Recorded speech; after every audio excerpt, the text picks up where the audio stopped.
오늘 사도행전 3장 본문이 바로 그 놀라운 하나님의 역사 이야기인데요. 3장 이전에 2장 43절에서 47절까지 오순절 성령 강림 사건 이후에 예수 그리스도를 주로 고백했던 사람들의 모임, 이 초대교회 모습이 어떠했는지가 기록이 되어 있습니다. 우리 이 말씀을 같이 한번 읽어보겠습니다. 시작.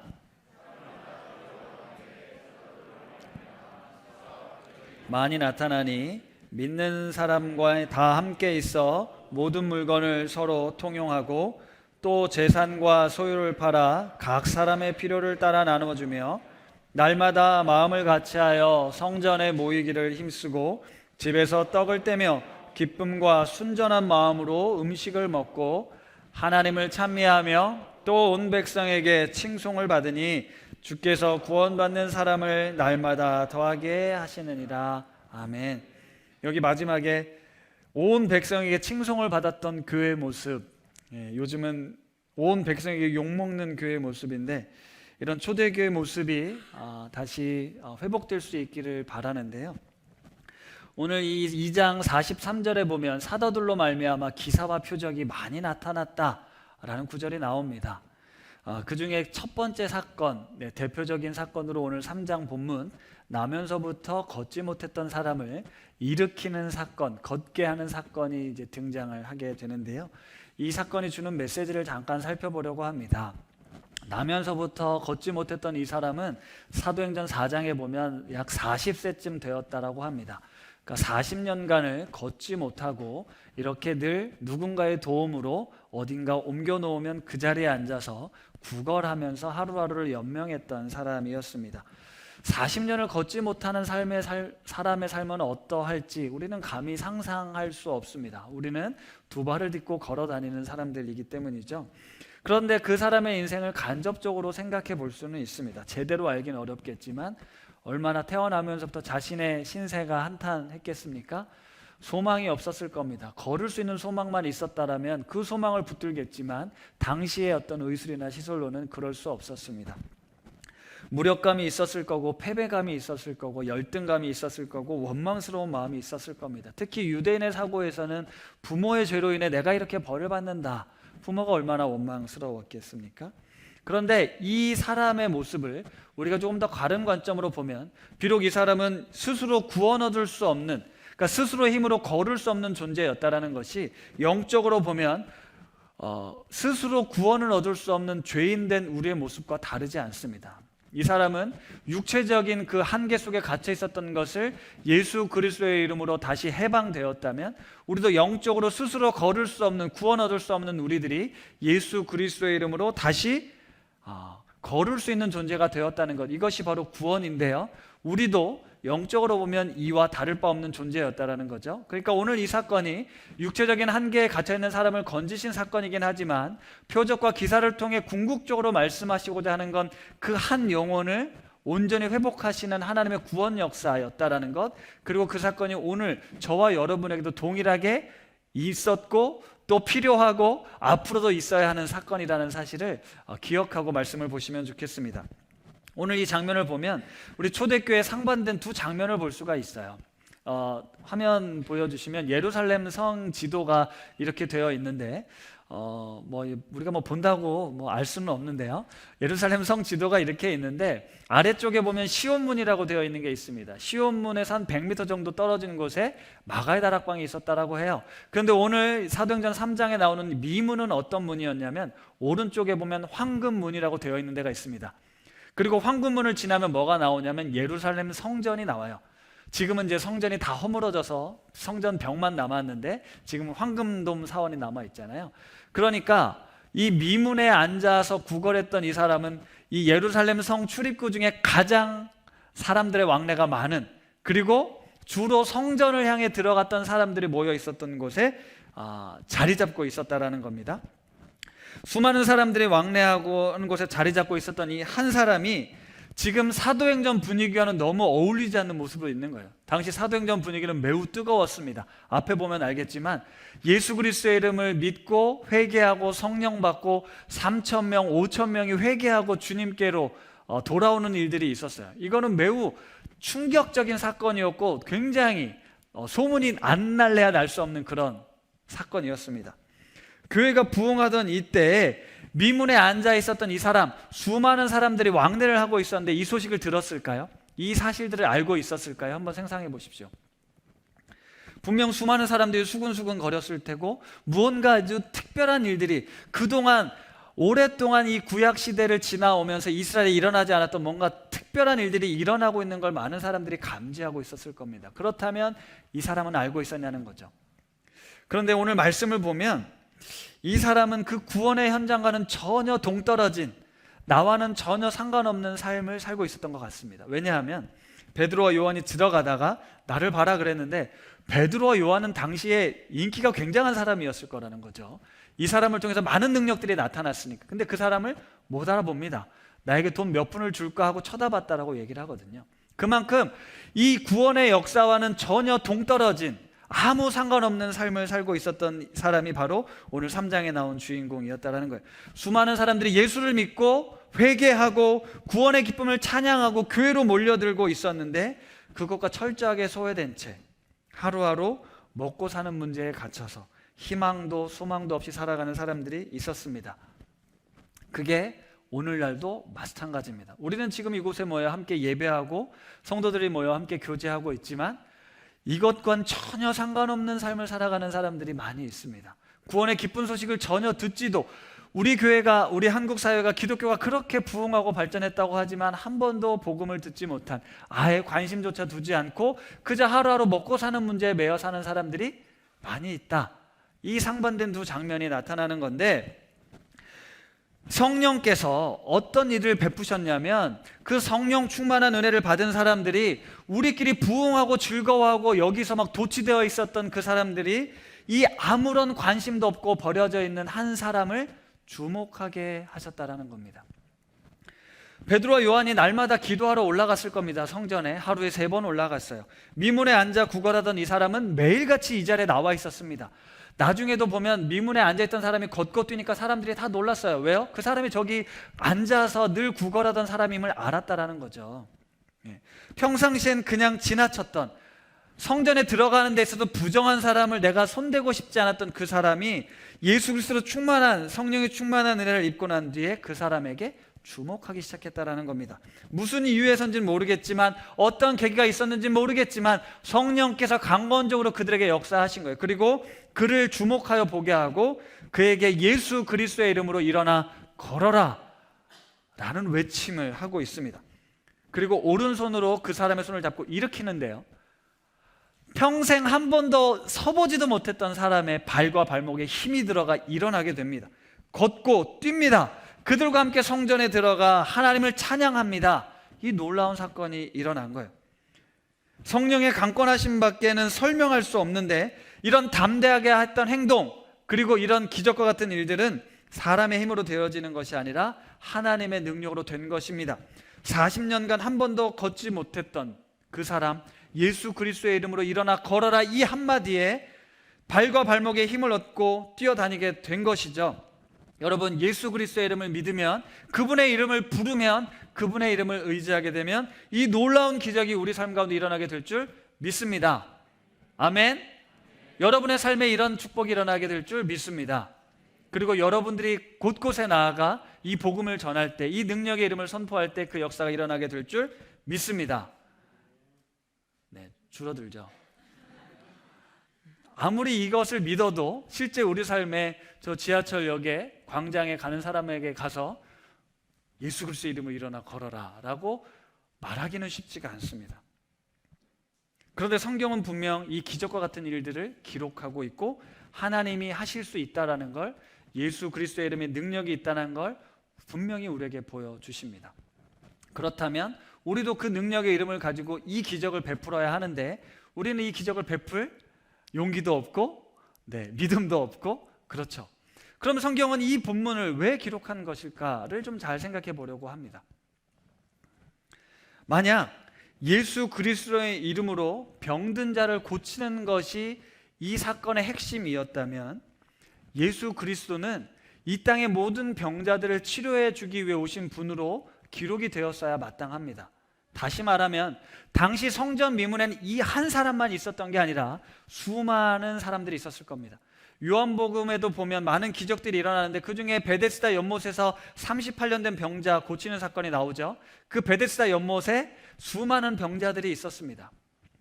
하나님께서, 아니 제자들이 예수 그리스도의 이름으로 이 병 고치는 능력을 행하는 것이 어떤 신앙의 목적, 예수를 믿는 목적이었다면 이 사도행전에 그 기구절절한 사연을 가진 사람들을 어떻게 고쳤는지, 어떻게 예수 그리스도의 이름으로 새 삶을 살게 되었는지를 기록했다면 수많은 사람들이 보고 그 삶을 꿈꿨을 거고 은혜를 받았을 겁니다. 하지만 성경은 모든 사건을 다 기록해 놓지 않았어요.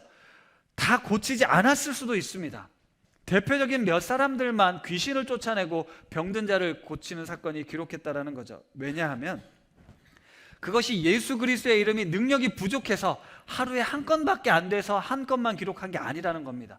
그분의 이름은 부족함이 없는데 그분이 우리에게 들려주시고자 하는 메시지가 있다는 거예요. 그게 무엇이냐? 바로 예수 그리스도는 전능하신 하나님의 아들이다. 우리가 그토록 기다리던 구원자 메시아다라는 사건을, 이 사건을 통해서, 이 기적을 통해서, 이 표적을 통해서 그분이 누구이신가를 알려주는 것이지 그 사람의 병을 고쳐주는 게 목적이 아니었다라는 거예요. 이제 교회, 우리가 예수를 믿는 이유를 한번 좀 생각해 보겠습니다. 여러분이 교회를 나오시는 이유는 무엇입니까? 일주일의 삶이 너무 피곤하고 지쳐서 예배당에 가서 좀 조용히 예배드리고 찬양하고 기도하고 말씀을 들으면 뭔가 좀 삶에 위로가 좀 찾아오고 쉼을 누리고 뭔가 좋은 찬양, 멋진 음악, 그리고 좋은 서비스, 식사도 제공받고, 뭔가 이렇게 내 삶에 지친 마음을 위로해 주는 곳이 교회인가요? 아니면 교회가 심리적으로 불안하고 정서적으로 힘겨운 사람들에게 어떤 듣기 좋은 말로, 사랑의 말로 위로해주고 그 정서적인 부분을 만지고 치료하는 곳입니까? 이런 교회도 있어요. 이 사회가 썩었다, 개혁이 필요하다, 우리가 힘을 모아서 정치적으로 사회적으로 힘을 발휘해야 된다, 이런 사명을 가진 교회도 있습니다. 또 이런 교회도 있어요.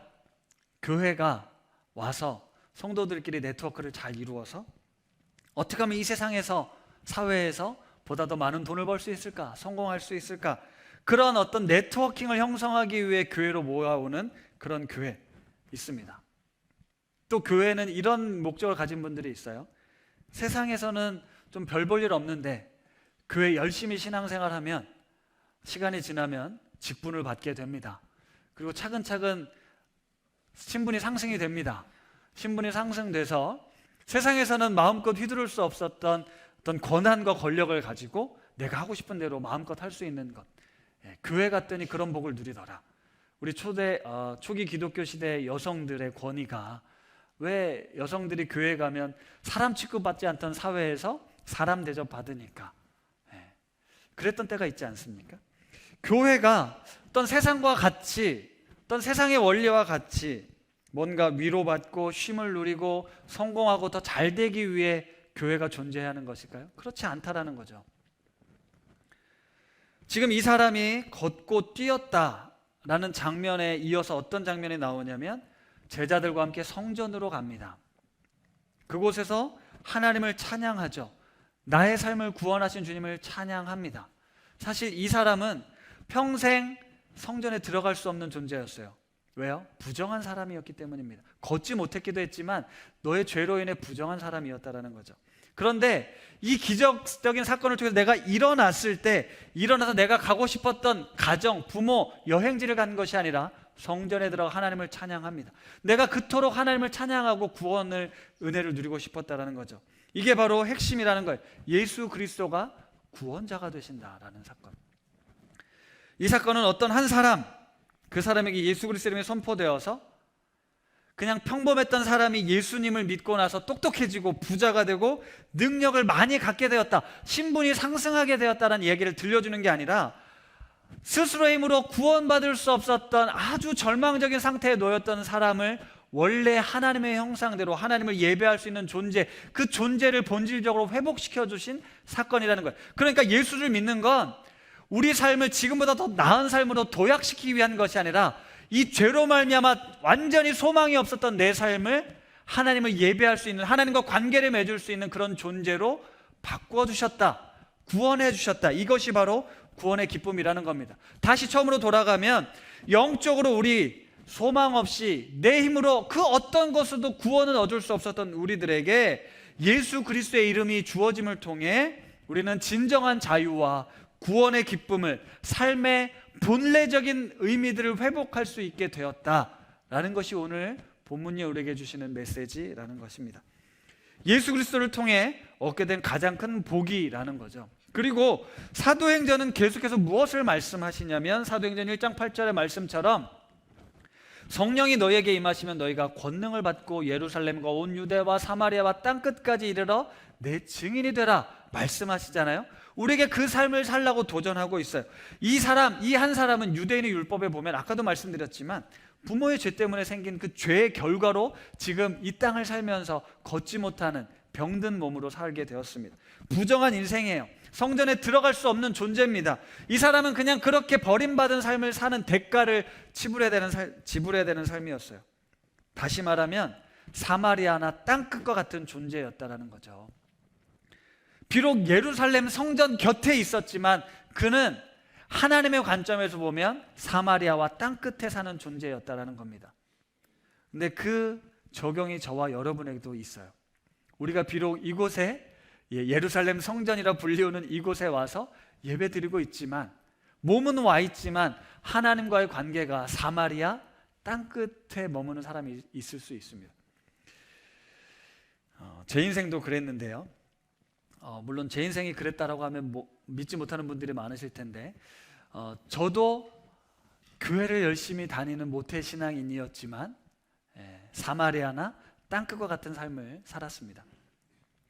부모님 따라 어린 시절부터 교회를 다녔기 때문에 교회가 제 삶에선 너무 당연한 곳이었어요. 한 번도 의심해 본 적도 없고 교회를 떠나가 보겠다고 생각을 한 적도 없습니다. 하나님, 예수님 이런 이름들, 교회에서 쓰는 용어들이 저에겐 한 번도 인생에서 불편함을 느낀 적이 없었어요. 그게 저에게 익숙했지만 그게 내 삶의 주인을 하나님으로 고백해서 내 삶을 드렸다는 것과는 다른 문제였습니다. 저는 교회 문화가 익숙했고 교회 이야기, 성경의 이야기가 너무나도 익숙했고 성경 고사, 성경 퀴즈 한 번도 두려워한 적이 없었습니다. 너무 잘 알았거든요. 그리고 교회 다니면서 만나는 사람들, 그곳에서 예배드리는 활동이나 또 수련회나 게임이나 친구들, 선생님들 다 좋았어요. 그래서 저의 꿈은 우리 교회에서 좋은 집사, 좋은 장로가 되는 게 제 꿈이었습니다. 그냥 교회에서 성실하게 이렇게 지내다 보면 나도 저렇게 높은 장로가 될 수 있겠지라는 생각을 하면서 살았다라는 거죠. 목회자가 되겠다는 생각은 한 번도 꿈꿔본 적이 없습니다. 물론 초등학교 때 제가 선교사가 되겠다는 꿈을 꾼 적은 있는데, 그때는 우리 초등교사 선생님이 선교사를 준비하시는 분이었는데 그 선생님을 좋아하다 보니까 나도 선교사가 해봐야지라는 생각을 했었는데 중학교 입학한 이후로는 완전히 제 기억에서 사라졌죠.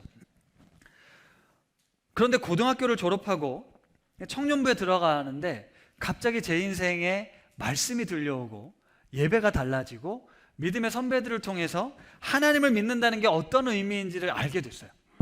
그냥 교회 생활, 교회에서 시키는 대로 열심히 하는 게 전부가 아니라 내 삶의 주인이 하나님이시다, 내 삶의 주인 되신 하나님을 인격적으로 만나야 된다라고 말씀하시는데 그걸 하고 싶었어요. 내 인생을, 내 삶을 완전히 새롭게 하신 주님을 만나고 싶었고 나는 그분을 만나게 됐습니다. 인격적으로 만나고 그분이 실제 살아서 내 삶과 동행하고 있다는 것. 당시 아무런 소망도 꿈도 없었던 내 삶에 소망이 생기게 됐고 내 삶에 자신감을 얻게 됐고 내 삶이 어떻게 펼쳐질지는 모르겠지만 기대함이 생겼습니다. 저는 인생의 전환점을 맞이하게 된 거예요. 그냥 교회 다니면서 좋은 신앙인, 기독교인으로 사는 게 전부가 아니라 예수 그리스도가 내 삶의 주인이 되셔서 내 인생을 주님께 맡기는 것, 이걸 주님이 원하시는구나 라는 걸 깨닫게 됩니다.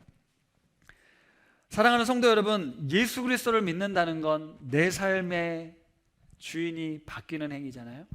내 삶이 완전히 바뀌어지는 것입니다. 그냥 매일매일 주어진 일상, 하루하루 소망도 없이 다람쥐 쳇바퀴 돌듯 살아가던 일상 속에서 하나님이 계시니, 하나님이 나를 향해 놀라운 계획을 갖고 계시고 하나님이 내 인생의 주권자가 되시니 나는 그분을 믿는 믿음으로 내 삶을 내어드리겠다. 그분을 만나게 될 때 진짜 자유와 평안과 소망과 기쁨이 생기게 되더라고요. 그래서 그동안은 주저앉아 있었던 내 삶을 박차고 일어나 주님의 부르심에 응답하며 내가 나아가게 됐고 결국은 이 자리에 서게 되었습니다. 그리고 저는 지금 세상 사람들이 보면 대책 없어 보이지만 하나님을 믿는 믿음으로 대책 있는 삶을 살고 있습니다. 주 안에서 자유하고 있고요. 그 어떤 세상의 변동과 요동치는 세상이 경제적으로 어떻다 이런 얘기가 저에게는 아무런 영향력을 미치지 못합니다. 왜냐? 하나님이 내 인생의 주권자가 되시기 때문에 우리의 삶을 책임지시고 이끌어 주실 것을 믿기에 주님 한 분이면 충분합니다라는 믿음의 고백으로 살아가게 되는 거죠. 이것이 바로 예수 그리스도를 영접하고 그분이 내 삶의 주인이 되셨을 때 내 삶에 일어나는 변화라는 겁니다. 이 변화가 어떻게 일어났다고요? 교회를 통해서, 그리고 믿음의 사람들을 통해서 저에게 도전이 되었다라는 겁니다. 여러분의 삶은 어떠십니까? 여러분은 지금 어떤 신앙생활을 하고 계신가요? 이곳에 나와 예배하고 찬양하고 있고 그리스도인으로서의 어떤 의무와 책임을 다하고 있지만 여러분은 예수 그리스도를 통해 정말 자유함을 누리며 일상을 살아가고 있으십니까? 예수 그리스도를 통해 세상에 흔들리는, 우리를 끊임없이 흔들어대는 이 문제와 풍파 속에서 여러분은 평안함을 누리고 계시냐는 거죠. 아니면 매주 매번 같은 자리에 앉아서 아무런 감동도 감정의 동요도 없이 그냥 이번 한 주도 별일 없이 지내게 해주십시오. 그냥 내 삶을 조금 더 잘 살게 해주시면 좋겠습니다. 우리 새끼들, 우리 경제적인 문제들 이런 문제들을 좀 풀어주십시오. 우리 예수 그리스도를 그냥 내 삶의 문제들, 자잘자잘한 문제들을 해결해주는 도우미 정도로 생각하고 그분을 그렇게 믿고 있지는 않으십니까? 사실 우리가 예수 그리스도의 이름, 오늘 이 사건을 통해서 그 본질적인 문제들을 해결해 주시는 분으로 우리가 예수 그리스도의 이름을 영접해야 합니다. 이 땅에서의 자잘자잘한 문제들, 우리에겐 너무 크고 힘들고 아픈 문제인데 사실 조금만 떨어져 놓고 보면 사실 아무것도 아닌 일들을 우리는 너무나도 크게 생각하고 그 문제들을 씨름하면서 예수의 이름을 부릅니다. 하지만 예수 그리스도의 이름은 이미 그 한계와 그 문제들을 뛰어넘는, 세상에서 우리가 이 지지고 볶고 사는 삶을 어떻게 하면 잘 살 수 있을까가 아니라 세상 자체를 뛰어넘는 믿음, 그것을 세상을 이기는 믿음이라고 우리에게 말씀하셨거든요. 우리는 우리의 삶을 보면서, 우리 자녀들을 보면서, 어떤 제 자신을 보면서 더 이상 소망이 없다, 더 이상은 희망이 없다, 그냥 마지못해 산다, 죽지 못해 산다, 이렇게 사는 분들이 있을 수 있습니다. 그냥 이런 이 자질자잘한 문제들로부터 좀 없이 좀 평안함을 누리고 안정감을 누리고 조금 더 돈이 많았으면 좋겠고 조금 더 넓은 집에 살았으면 좋겠고 조금 더 우리 자녀들이 내 말을 잘 듣고 부족함 없이 살았으면 좋겠다, 이런 상상을 하고 있는 우리는 은과 금을 요구하는 삶을 살지만 제자들은 예수 그리스도는 내게 있는 것은 그것을 뛰어넘는 것, 예수 그리스도의 이름이다. 나사렛 예수 그리스도의 이름으로 일어나 걸어라 말씀하십니다. 절망적인 내 삶, 나의 한계를 끊임없이 마주하게 되는 우리의 현실 속에서 우리는 그대로 주저앉아 버렸을 수 있습니다. 아무리 애쓰고 노력해도 변하지 않겠다라고 생각하는 우리 삶에 우리 주님의 이름은 그것을 근본적으로 뛰어넘어 하나님을 찬양하고 구원의 기쁨을 노래하는 삶을 살게 해주실 줄 믿습니다. 사랑하는 우리 우신 가족들에게 이런 놀라운 기적이 여러분의 삶의 자리마다 일어나게 되기를 바랍니다. 베드로와 요한은 특별한 능력을 가진 사람들이 아니었습니다.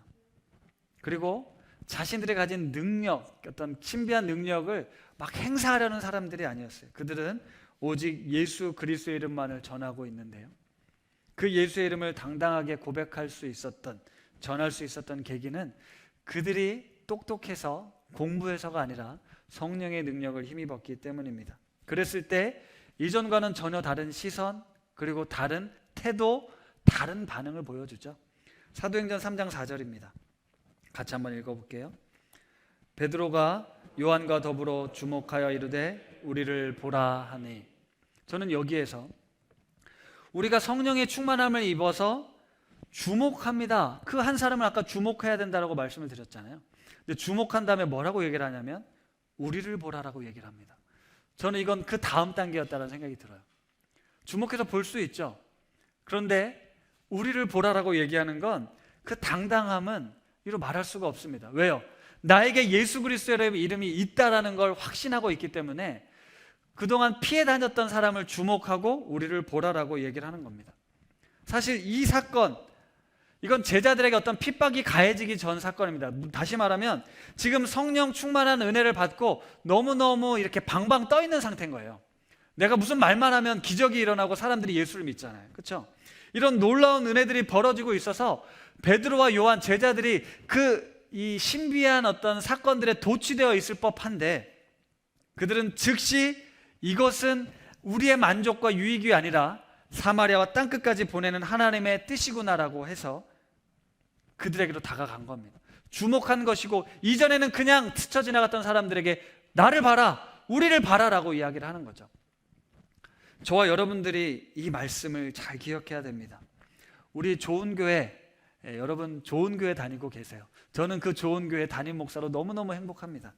그런데 우리끼리 행복하고 우리끼리 더 잘해보자, 이것도 필요하지만 여기에 머물러서는 안 됩니다. 우리는 주목해야 돼 보아야 할 성도들이 있습니다. 이 안에도 있고요, 밖에도 있습니다. 하나님을 알지 못한 채 하루하루 목숨을 구걸하는 살아가는 사람들이 있다라는 거죠. 우리는 이들을 주목해서 보아야 합니다. 그리고 우리를 보라고 말해야 하죠.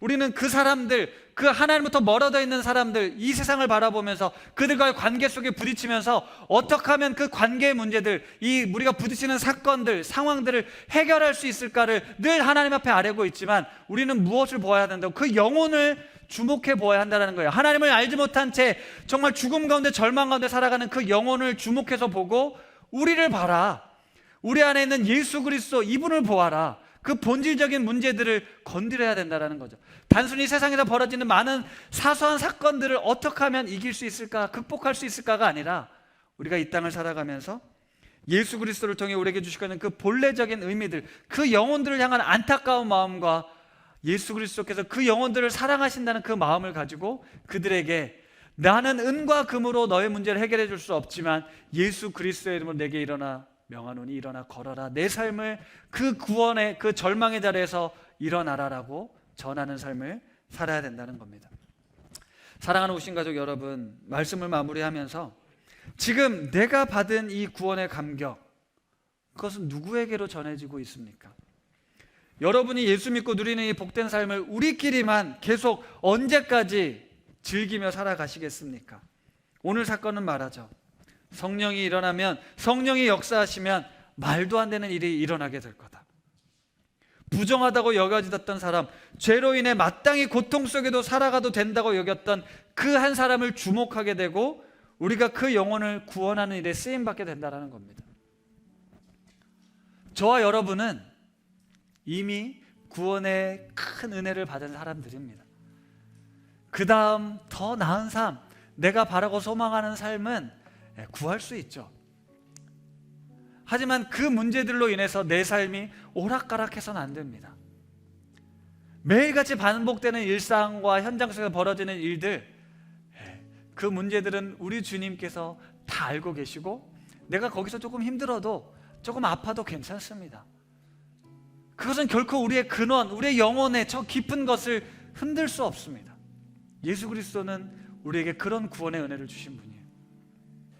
각자 삶을 살아가면서 그분의 이름을 부르고 그분의 능력을 의지할 때 아주 작은, 정말 하나님 입장에서는 아무것도 아닌 문제들에 우리의 삶을 매이지 마시고 그것들을 뛰어넘는 넉넉한 믿음의 사람들이 되십시오. 그리고 그 믿음을 가지고 이 세상에 나아가서 당당하게 내가 은과 금은 너에게 줄 수 없지만 예수 그리스도의 이름으로 너에게 준다, 그 삶을 살아가시는 성도님들 되시기를 바랍니다.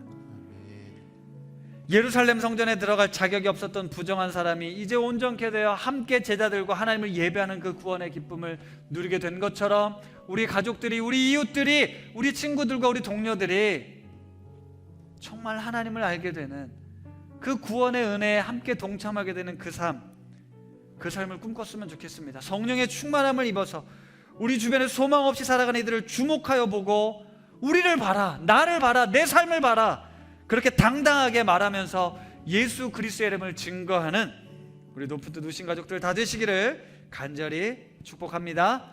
우리 이 시간 함께 결단의 찬양 부르겠는데요, 전능하신 나의 주 하나님, 믿는 자에겐 능치 못함이 없습니다. 오늘 이 찬양 가사 생각하며 기도하는 마음으로 간절하게 찬양하겠습니다.